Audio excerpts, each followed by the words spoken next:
Is your Skullcandy left earbud not working? Don't panic or toss them yet. This happens more often than you think. In this video, I'll show you a few quick fixes you can try right at home. No tools or risky repairs needed. One earbud going silent can ruin your vibe, but stick around. These simple steps usually get it working again. And hey, if this video saves your earbuds and your mood, smash that like button and subscribe, because your right earbud told me it gets lonely without new videos.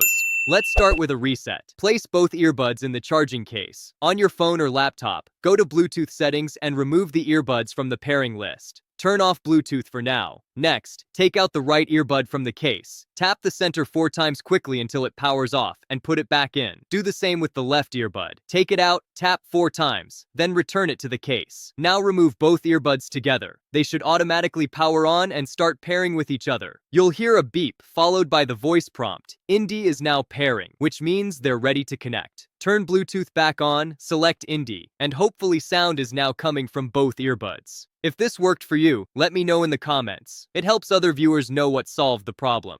If the reset didn't help, the next most common cause is dirt or debris. Earwax, lint, or dust can block the tiny speaker holes and even prevent charging. To clean them, use a toothpick gently to remove any buildup from the small openings. Then use a clean, soft toothbrush to carefully brush the speaker grill. Avoid using liquids, as moisture can damage the earbuds further. Regular cleaning not only fixes sound issues, but also keeps your earbuds working longer. But what if both earbuds stop working completely? In that case, try another reset first. If that doesn't work, it could be a deeper hardware problem. That's when it's best to contact Skullcandy customer support. Their technicians can guide you through extra troubleshooting or help you file a warranty claim if your earbuds are defective. To prevent future issues, always store your earbuds in the case when not in use. Clean them regularly to avoid blockages, and avoid exposing them to water or extreme heat. These small habits go a long way in keeping your earbuds working perfectly. That's it for this video on how to fix Skullcandy earbuds when the left one stops working. Hopefully one of these steps got your sound back on track. If it did, drop a comment and let me know which step worked. It might help someone else watching. Don't forget to give this video a thumbs up if it helped, and subscribe if you want more. Quick money-saving tech fixes you can do yourself. Thanks for watching, and I'll see you in the next one.